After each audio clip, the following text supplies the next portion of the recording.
Book 4. That which rules within, when it is according to nature, is so affected with respect to the events which happen that it always easily adapts itself to that which is and is presented to it. For it requires no definite material, but it moves towards its purpose, under certain conditions, however, and it makes a material for itself out of that which opposes it, as fire lays hold of what falls into it, by which a small light would have been extinguished, but the fire is strong. It soon appropriates it to itself the matter which it is heaped on it, consumes it, and rises higher by means of this very material. Let no act be done without a purpose, nor otherwise than according to the perfect principles of art. Men seek retreats for themselves, house in the country, seashores and mountains, and thou too art wont to desire such things very much. But this is altogether a mark of the most common sort of men, for it is in thy power whenever thou shalt choose to retire into thyself. For nowhere either with more quiet or more freedom from trouble does a man retire than into his own soul, particularly when he has within him such thoughts that by looking into them he is immediately in perfect tranquillity. And I affirm that tranquillity is nothing else than a good ordering of the mind. Constantly then give to thyself this retreat, and renew thyself, and let thy principles be brief and fundamental, which, as soon as thou shalt recur to them, will be sufficient to cleanse the soul completely, and to send thee back free from all discontent with the things to which thou returnest. For with what art thou discontented? With the badness of men.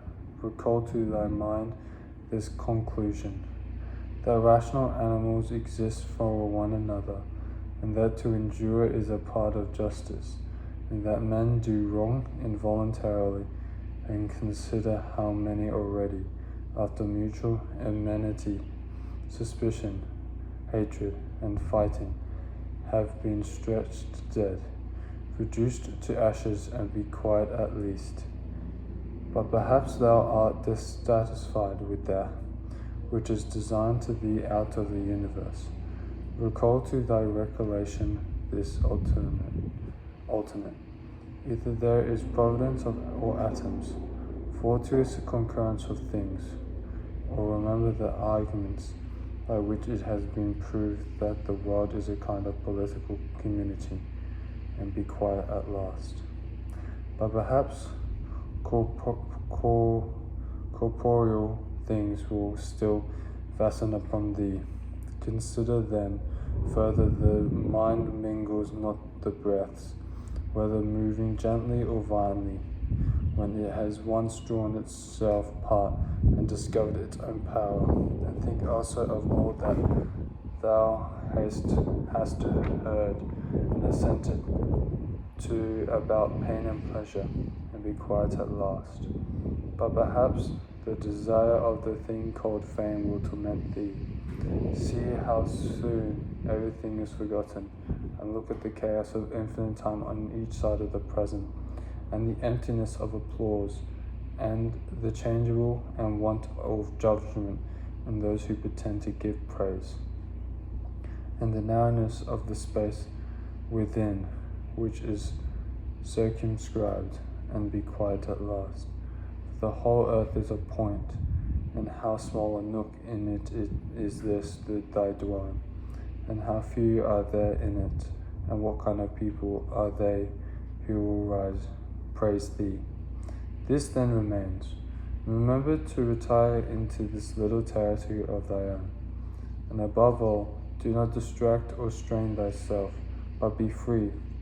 Look at things as a man, as a human being, as a citizen, as a mortal, but among the things readiest to thy hand, to which thou shalt turn. Let there be these, which are two. One is that things do not touch the soul, for they are external and remain immovable. But our perturbations come only from the opinion which is within. The other thing is that all these things, which thou seest, change immediately and will no longer be, and constantly bear in mind how many of these changes thou hast already witnessed. The universe is transformation, life is opinion. If our intellect part is common, the relief also in respect of which we are rational beings is common. If this is so, common also is the reason which commands us what to do and what not to do. If this is so, there is a common law also. If this is so, we are fellow citizens. If this is so, we are members of some political community. If this is so, the world is in a manner a state. For of what other common political community will anyone say that the whole human race are members? And from thence, from this common political community comes also our very intellectual faculty and reasoning faculty and our capacity for law, or whence do they come? For as my earthly part is a portion given to me from certain earth, and that which is watery from another element, that which is hot and fiery from some peculiar source. For nothing comes out of that which is nothing, as nothing also returns to non-existence. So also the intellectual part comes from some source. Death is such as generation is, a mystery of nature, a composition out of the same elements and decomposition into the same, and altogether not a thing of which any man should be ashamed. For it is not contrary to the nature of a reasonable animal, and not contrary to the reason of our constitution. It is natural that these things should be done by such persons.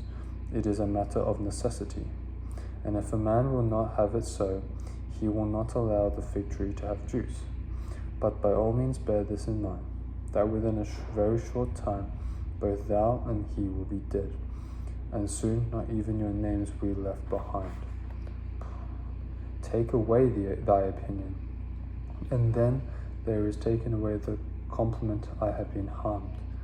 Take away the compliment I have been harmed, and the harm is taken away. That which does not make a man worse than he is, also does not make his life worse, nor does it harm him either from within or from without or from within. The nature of that which is universally useful has been compelled to do this. Consider that everything which happens justly, and if thou observe it carefully, thou wilt find it to be so. I do not say only with respect to the continuity of the series of things, but with respect to which is just, and as if it were done by one who assigns to each thing its value. Observe then as thou hast begun, and whatever thou does it, do it in conjunction with this, the being good, and in the sense in which a man is properly understood to be good. Keep to this in every action. Do not have such an opinion of things as he has who does thee wrong, or such as he wishes thee to have, but to look at them as they are in truth. A man should always have these two rules in readiness. The one, to do only whatever the reason of the ruling and legislating faculty may suggest for the use of man.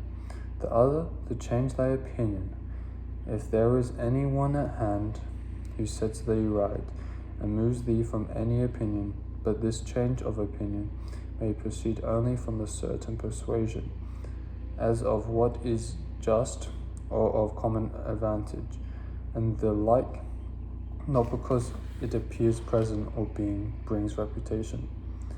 Hast thou reason? I have. Why then dost not thou use it? For if this does its own work, what else does thou wish? Thou hast existed as a part. Thou shalt disappear in that which produced thee, but rather thou shalt be received back into the seminal principle by transmutation.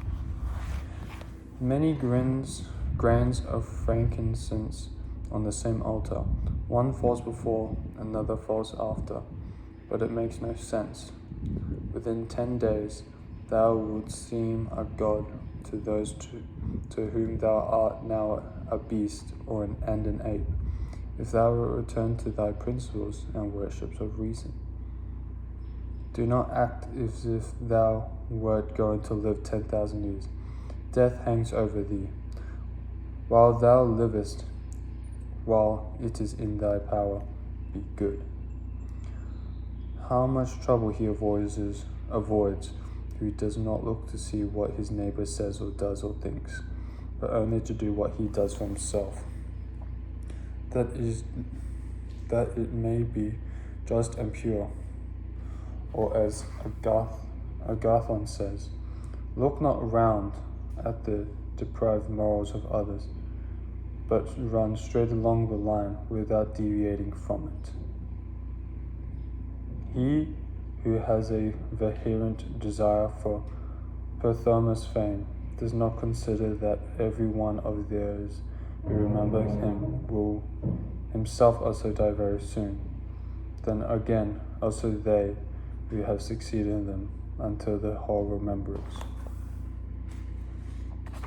remembrance shall have been extinguished, as it is transmitted through men who foolishly admire and perish. But suppose that those who will remember are even immortal, that the remembrance will be immortal. What then is this to thee? And I say not, what is it to the dead, but what is it to the living? What is praise except, indeed, so far as it has a certain utility? For thou now rejectest unseasonably the gift of nature, clinging to something else. Everything which is in any way beautiful is beautiful in itself, and terminates in itself, not having praise as part of itself. Nothing worse than nor better is a thing made by being praised. I affirm this also of the things which are called beautiful by the vulgar, for example, material things and works of art. That which is really beautiful has no need of anything, not more than law, not more than truth, not more than benevolence or modesty.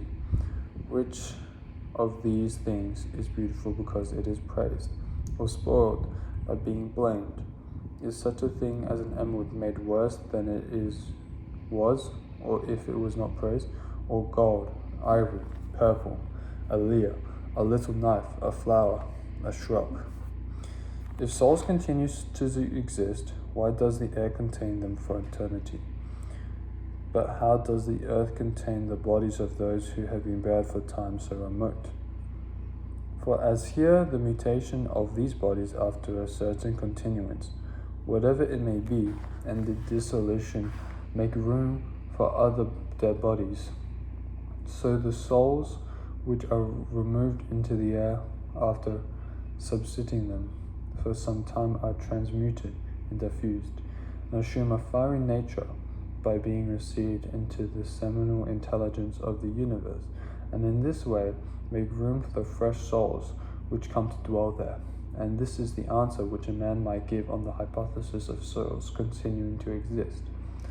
But we must not only think of the number of bodies which are thus buried, but also the number of animals which are daily eaten by us and the other animals. For what a number is consumed, thus is in a manner buried in the bodies of those who feed on them. And nevertheless, this earth receives them by reason of the changes of these bodies into blood, and the transformations into the aerial or the fiery element. What is the investigation into the truth in this matter? The division into which is material, and that which is the cause of the former. Do not be whirled about, but in every movement have respect to justice, and on the occasion of every impression maintain the faculty of comprehension or understanding. Everything harmonizes with me, which is harmonious to thee, O universe. Nothing for me is too early nor too late, for it is in due time for thee. Everything is fruit to me which thy seasons bring, O nature.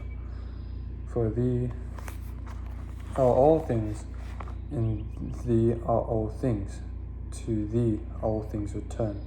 The poet says, Dear city of Cecrops, and wilt not thou say, Dear city of Zeus? Occupy thee with few things, says the philosopher, if thou wilt be tranquil, but consider if it would not be better to say, Do what is necessary, and whatever the reason of the animal, which is naturally social, requires as it requires. For this brings not only the tranquility which comes from doing well, but also that which comes from doing few things. For the greatest part of what we say and do unnecessarily, if a man takes this away, he will have more leisure and less uneasiness. Accordingly, on every occasion a man should ask himself, is this one of the unnecessary things? Now a man should take away not only unnecessary acts, but also unnecessary thoughts, for thus superfluous acts will not follow after. Try how the life of the good man suits thee, the life of him who is satisfied with his portion of the whole, and satisfied with his own just acts and benevolent dispositions. That was the first half of book 4. I will finish the second half tomorrow.